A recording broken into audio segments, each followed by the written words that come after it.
everyone, how's it going? It's been a while since we've had a Hizzy review, and since I'm kind of in between episodes again, that means it's a good time to make one. So, you want to talk some Guardians of the Galaxy? Let's get to it. Guarding the galaxy, getting into some space catastrophe, like a space catastrophe. That's not a word. Okay, moving on. Guardians of the Galaxy Volume 2 is the sequel of what is my personal favorite section of the massive Cankle universe.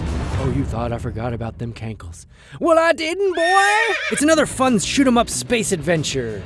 If you enjoyed the first Guardians, then this movie has more of the same stuff you loved. Everyone is back. Star-Lord is back. Gamora is back. Drax is back. Rocket is back. And little baby Groot is back. It's full of comedy. It's got more music, more space battles. It's got some new faces, it's got new colorful locations, and it's all centered around the mystery of Peter Quill's true parentage. Everything you want out of a Guardian's tale, except for any answers leading to the upcoming Infinity War. It's got everything except that. But that didn't bother me. I was not disappointed in the least. I totally enjoyed the film, and it left me wanting more. I highly recommend seeing this one in 3D if you can. I don't always like saying that. 3D doesn't always make a movie better. But this time, I felt the art design and the visual effects made the 3D experience especially fun. So I say it's worth it. So my short review for this movie, which I'm finding I say in all of my reviews, is go check it out. I wonder what movie I'll actually be like, no, don't check it out. Don't see it, dude.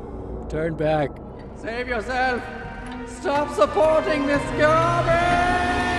Anyways, go check out Guardians. It's super fun. So if that's not enough of a sales pitch, or if you've already seen the movie and want to hear the rest of my thoughts on this subject, then let's talk spoilers. Spoiler warning, we're gonna talk about the movie, so turn away.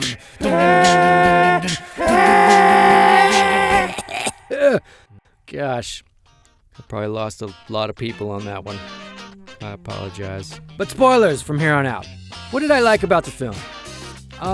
Is it okay to say everything? Is that enough of a review? No, that's too high praise. Stop kissing the Guardian's butt. Jeez. Okay, I'll break it down. I love the design of this film. The character design, the ship interiors, the clothes they wear. There's so much artistic design everywhere, and I just love it. I also love the comedy. There is a lot of comedy in this movie. Drax is especially hilarious. Almost to the point where I see people calling the movie a little too self-aware, but I didn't mind this at all. I mean, I don't like my movies to be like over-the-top silly, but I feel like Guardians gives you just the right amount. Plus, I think Guardians also knows when to pull back and let a character have a really sad moment. So I think the jokes are really solid. If I had to pick a joke that was a stretch, it was the Taserface bit, but I still laughed during the whole sequence. So, I mean, it wasn't a deal breaker for me at all. Let's talk characters. Did you like the little baby Groot with his little hands and little face and his little eyeballs? No, I hated it. No, I'm kidding. Of course, Baby Groot is perfect. It's almost sad to know that after this movie, Baby Groot will have outgrown his cute, adorable stage, because we want more. Baby Groot was precious and hilarious. The scene where he is being sent to fetch Yondu's head fin and keeps bringing back the wrong thing had me rolling. I actually prefer the Baby Groot to the old Groot. But we'll have to see if Teen Groot is more entertaining. I'm Groot. What did you think about Mantis? Mantis is the new innocent character who exposes everyone's emotion, which we already saw in the trailers. If I touch someone, I can feel their feelings. You feel love. Mantis is really sweet. She sets up some really great scenes, and the running gag of Drax thinking she's ugly is hilarious. With a team that's so tough and sarcastic, she brings a great balance of emotion. I really liked Mantis. Did you like Nebula? I like Nebula, mostly because I like Karen Gillan. Hey, Amy Pond, where you going all super tall? However, I did think her and Gamora's fight was way over the top this time. She's all, I hate you! Rah! And they shoot bullets at each other. And then she's like, be my sister! And Gamora's like, I am your sister, you crazy! And it's suddenly cool and their beef is resolved, moving that relationship forward. There's a lot of relationship building happening in this movie, and it usually happens in pairs. I mean, Rocket even says with Yondu, what a pair are we? Anyway, What was your favorite part? my favorite part is easily Yondu floating down shouting, I'm Mary Poppins, y'all! that whole moment was just beautiful. Yondu is kind of the hidden gem in this movie, for obvious reasons, but I really liked how he bonds with Rocket and how Yondu is made into an honorable father figure to Quill and even given an epic send-off. I thought that was really cool. So, what did you think about the MP3 player? I got this new thing called iPod. There's like a bazillion songs on it. Okay, so they give Star-Lord an MP3 player. Not an iPod, but a Zune. Just to be different, or more likely because Apple is very expensive. Anyway, when Quill started playing the Zune, I was sitting there thinking, if they play a song about butts right now, I am going to freak out and scream, "We made that happen!" I mean, I don't want to claim that we influenced James Gunn on that little joke, but I'm just gonna enjoy pretending that maybe we did. What did you think about Kurt Russell? I thought everyone was cool in this movie. I liked Kurt Russell. The young Kurt Russell face effect was pretty awesome. Disney is really showing off that Fountain of Youth Benjamin Button software that they've got. It's weird.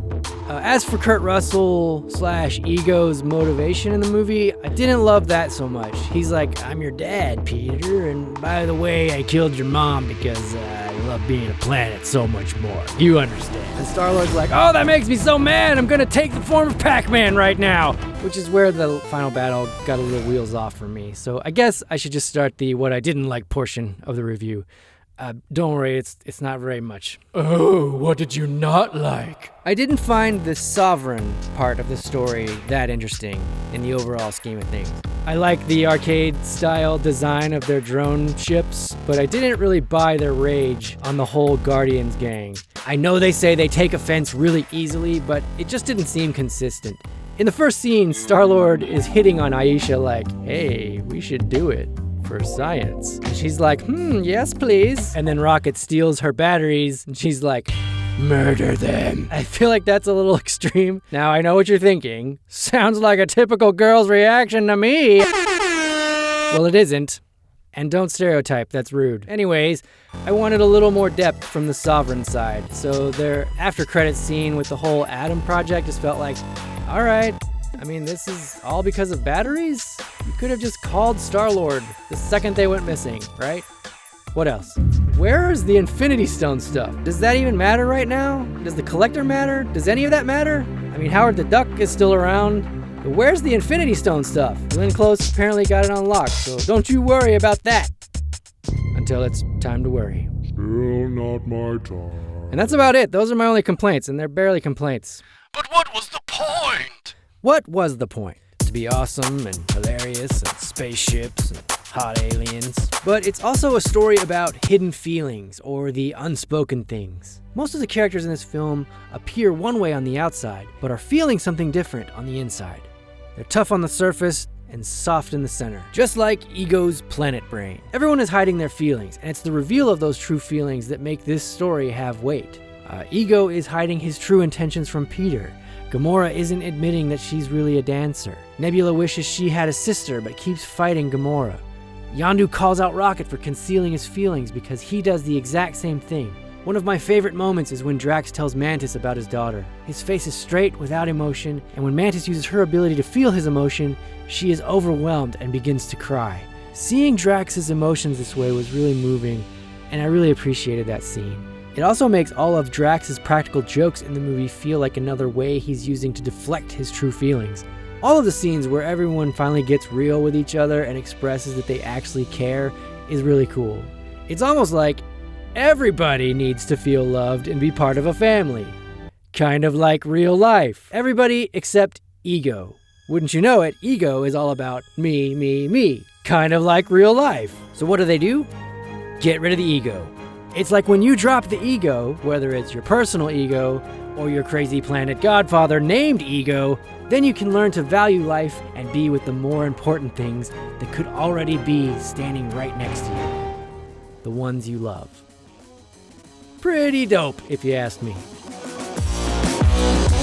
Okay, those are my thoughts on Guardians of the Galaxy Volume 2. Let me know what you thought of the movie in the comments below. If you loved it or if it bothered you, I want to hear your thoughts, so leave me a comment. We are getting started on how Volume 2 should have ended, and it's probably going to be a big one, so please give us some patience. It's going to take some time. There's going to be other videos that come out before then, but don't worry, how Guardians of the Galaxy Volume 2 should have ended is in the works.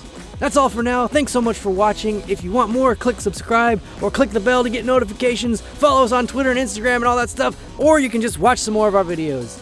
Either way, thanks so much for watching. We'll see you next time, guys.